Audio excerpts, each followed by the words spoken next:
Welcome to channel the way of law. तो कुछ दिनों से मुझसे ये क्वेश्चन बहुत ज़्यादा पूछा जा रहा था कि हमें बीएचयू में एडमिशन लेना चाहिए कि दिल्ली यूनिवर्सिटी में एडमिशन लेना चाहिए। तो और दिल्ली यूनिवर्सिटी में भी 2 ईयर या 3 ईयर, तो 2 ईयर और 3 ईयर वाला मैंने ऑलरेडी कवर कर दिया है। और बाकी बीएचयू में एडमिशन लेना चाहिए या दिल्ली यूनिवर्सिटी में एडमिशन लेना चाहिए, तो देखिए चॉइस आपका, लेकिन मैं कुछ डिटेल्स आपको बताऊंगी, उसके अकॉर्डिंग आप लोग डिसाइड कर सकते हैं। तो जो दिल्ली यूनिवर्सिटी में दो तरीके का एलएलएम है, 2 ईयर और 3 year. On the other hand जो हमारे बीएचयू है उसमें दो तरीके का एलएलएम है, 1 ईयर और 2 ईयर। 2 ईयर वाले में एक जनरल है और एक ह्यूमन राइट्स वाला है। जो ड्यू का है 2 ईयर 3 ईयर दोनों ही जनरल है। अच्छा, एक चीज़ होती है, ये पूछा जाता है कि 1 ईयर एलएलएम करना चाहिए कि 2 ईयर एलएलएम करना चाहिए। तो देखिए, जो सेंट्रल यूनिवर्सिटी से जो भी हमारा एलएलएम है, दोनों की ही वैल्यू अच्छी मानी जाती है, चाहे 1 ईयर हो 2 ईयर हो, या एनएलयूज हो गए, उधर भी 1 ईयर 2 ईयर की वैल्यू अच्छी मानी जाती है। लेकिन मैंने ऐसा कुछ अकेडमिशियन से सुना है कि 2 ईयर वाला, अगर किसी को अकेडमिक्स में जाना है तो 2 ईयर वाले को ज़्यादा प्रेफर करते हैं। मैंने ऐसा देखा है कुछ कॉलेजेस के, मैंने सिलेक्शन प्रोसेस में देखा है। प्राइवेट कॉलेजेस का मैं बोलूँ तो मैंने वहाँ का मैंने थोड़ा सिलेक्शन प्रोसेस देखा है, तो मैंने देखा है कि वो जो 2 ईयर वाले रहते हैं उसको थोड़ा ज़्यादा प्रेफर करते हैं। तो ये, अगर आपको 1 ईयर और 2 ईयर में कन्फ्यूजन है तो आप लोग ये चीज़ देख सकते हैं। बाकी सबका अपना टाइम है, हर किसी का पर्पस एकेडमिक्स में जाना नहीं होता, किसी को जस्ट डिग्री चाहिए होती है, तो आप देख सकते हैं। तो उसके बाद दूसरी चीज़, जो दिल्ली यूनिवर्सिटी में एलएलएम होता है उसमें एफिडेविट चाहिए होता है 2 ईयर वाले के लिए। 3 ईयर वाले के लिए कुछ नहीं है ऐसा। 2 ईयर वाले में आपको एक एफिडेविट देना पड़ता है कि जब तक आप एलएलएम कर रहे हैं, ये तब तक आप कोई और एम्प्लॉयमेंट में नहीं रहेंगे, तब तक आप कुछ और नहीं करेंगे। ठीक है। तो यहाँ पे एक कन्फ्यूजन अराइज होती है। देखिए, इस पर कोई ऑफिशियल स्टेटमेंट नहीं है कि वो जो 3 ईयर हमारा प्रैक्टिस रूल आया है, उस प्रैक्टिस में हम लोग इसे काउंट करेंगे या नहीं करेंगे, इसके ऊपर अभी भी मतलब क्लैरिटी नहीं है। जैसे बहुतों का ये कहना है कि वैसे आइडियली प्रैक्टिस में काउंट हो जाना चाहिए, बट इस पर कोई ऑफिशियल स्टेटमेंट नहीं है। तो ये एक इम्पॉर्टेंट फैक्टर है। तो बहुत सारे स्टूडेंट्स होते हैं जो कि, बहुत सारे क्या, मेजॉरिटी स्टूडेंट्स ही हैं जो कि जुडिशरी का प्रिपरेशन कर रहे होते हैं, तो उन लोगों को ये चीज़ जो है, आप इस फैक्टर को देख सकते हैं। बाकी 3 ईयर वाला है, अगर आप करना चाहें तो 3 ईयर वाला है। ठीक है, अगला हम लोग बात करते हैं अटेंडेंस से रिलेटेड। तो अटेंडेंस से रिलेटेड अगर मैं बात करी जाए तो डीयू में भी हाँ एक परसेंटेज है, 70-75% अटेंडेंस आपको मेंटेन करना होता है। बीएचयू का भी ऐसा है, तो दोनों में ही ऐसा है। लेकिन देखा जाए तो हम ये नहीं कह सकते कि बहुत स्ट्रिक्ट है, क्योंकि क्लासेस कमी होती है, बी डी यू या बी एच यू, तो क्लासेस दोनों में कमी होती है। और अटेंडेंस जो रहता है थोड़ा बहुत ऊपर नीचे हो जाता है, तो ऑब्वियसली प्रोफेसर्स है हेल्प करने के लिए, तो ऐसा नहीं होगा कि आप एकदम ही ट्रबल में आ जाएंगे। अब ये है कि आप एक भी दिन नहीं आए, कुछ नहीं किया, तो बात ही अलग है। बट न, देखो, अटेंडेंस मेंटेन करना होता है, बट अटेंडेंस मेंटेन करना इतना डिफिकल्ट नहीं होता है। जैसे आप लोग लॉ स्कूल से है ना, 5 साल वाला 3 साल वाला जो आपने लॉ किया है, वैसा नहीं है। एलएलएम अलग है ना, यहाँ पे इतनी सारी क्लासेस नहीं रखी जाती हैं। मैं दोनों के एलएलएम के बारे में थोड़ा सा और डिटेल शेयर करना चाहती हूँ। जैसे बीएचयू की अगर मैं बात करूँ तो जो 2 ईयर वाले एलएलएम है, दो तरीके के, एक है ह्यूमन राइट्स और एक जनरल। बाकी क्या, तो जो 1 ईयर वाला है ना, उसमें इनिशियली सब्जेक्ट सेम रहते हैं, बाद में आप लोग चूज कर सकते हो कॉन्स्टिट्यूशनल लॉ और फैमिली लॉ के बीच में। तो स्टूडेंट्स ऐसा कहते हैं कोई स्पेशलाइजेशन है, वो स्पेशलाइजेशन नहीं है, आपके डिग्री पे 1 ईयर ही लिखा आता है, तो आप ये चीज़ कंसिडर कर सकते हैं। बाकी जो डीयू का हमारे पास दो है, एक 2 ईयर है एक 3 ईयर है। तो जो 3 ईयर वाला होता है ना, उसकी क्लासेस क्या होती हैं, इवनिंग में उसकी क्लासेस होती हैं। और जो 2 ईयर वाला है उसकी क्लासेस मतलब मॉर्निंग में होती है। इवनिंग में भी ले सकते हैं, लेकिन मोस्टली क्या होता है कि ट्रेंड यही है कि जो 3 ईयर वाला है उसकी 5 से 7, 7 से 9 शाम में होती है क्लासेस। और डीयू में पेड सीट का कोई कंसेप्ट नहीं है, बीएचयू में पेड सीट भी आपको मिल जाएगा, तो उसका फ़ी आई थिंक 60,000 अराउंड है। I am not very sure, लेकिन इसका मतलब तो पेड सीट का भी ऑप्शन अवेलेबल है।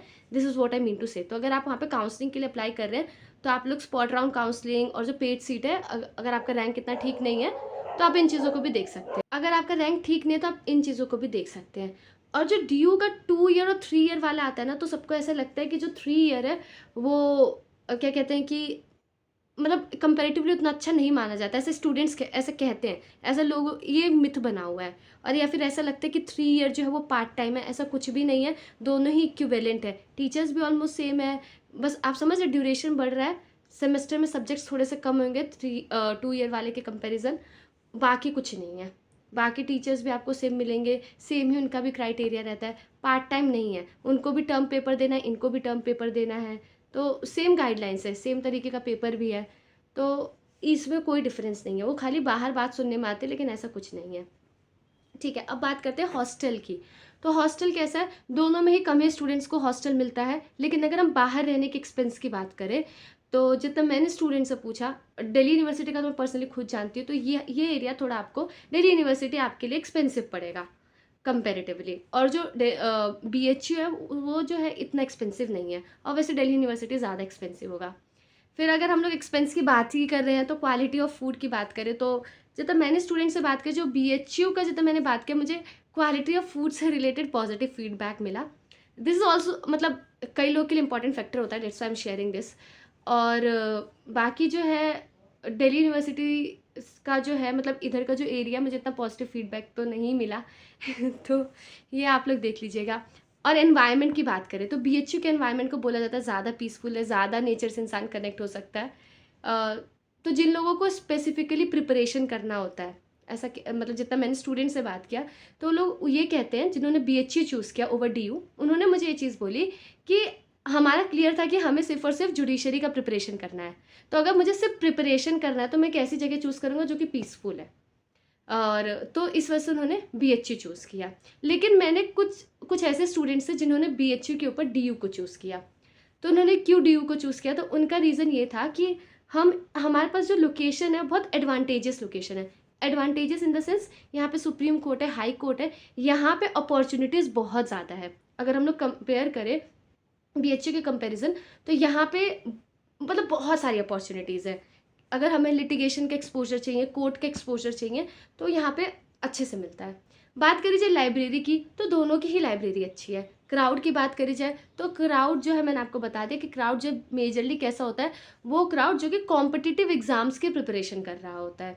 अब बात करते हैं ब्रांड नेम की, कि किसका ब्रांड नेम ज़्यादा है, DU का ब्रांड नेम ज़्यादा है कि BHU का ब्रांड नेम ज़्यादा है।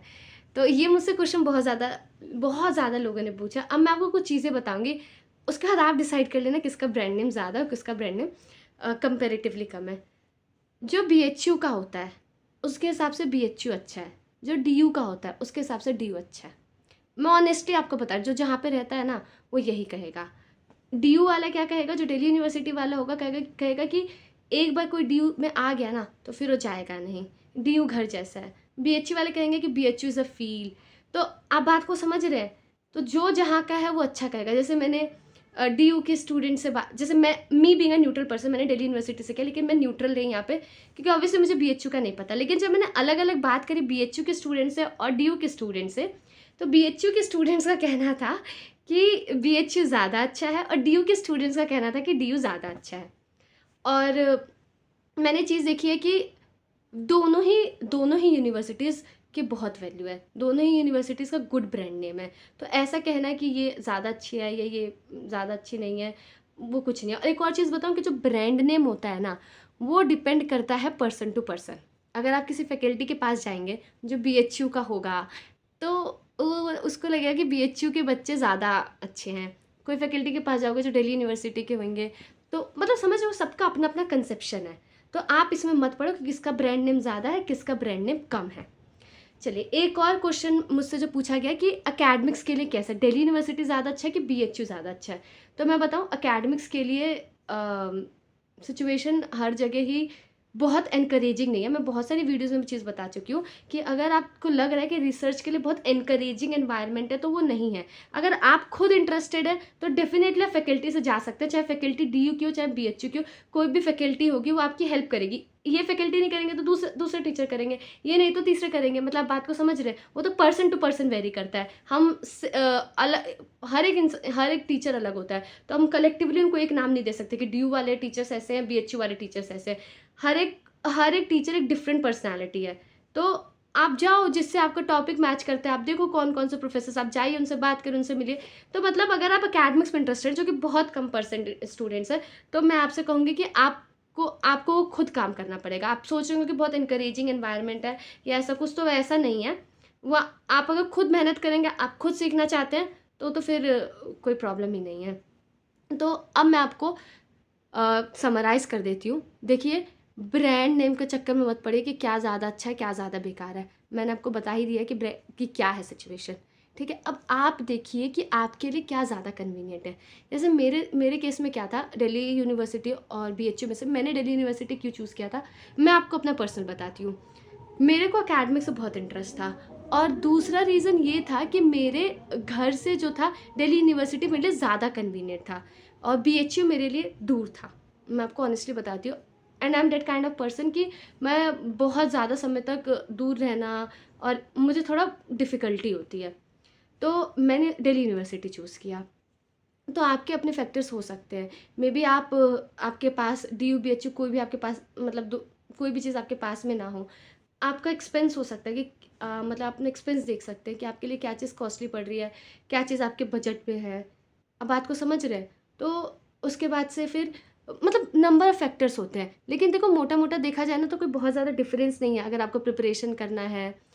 अगर कॉम्पिटिटिव एग्ज़ाम की प्रिपरेशन कर रहे हैं तो दोनों में कोई बहुत डिफ़रेंस नहीं है। और अगर लेकिन जैसे मैंने आपको बताया कि अगर आपको कोर्ट का एक्सपोज़र चाहिए, आपको सुप्रीम कोर्ट, हाई कोर्ट जाना है या फिर आपको और मतलब एक्सपोज़र ज़्यादा जो है आपको दिल्ली यूनिवर्सिटी में कंपैरेटिवली ज़्यादा मिलेगा क्योंकि उसका लोकेशन ऐसा है, इसमें तो कोई दो बात है ही नहीं।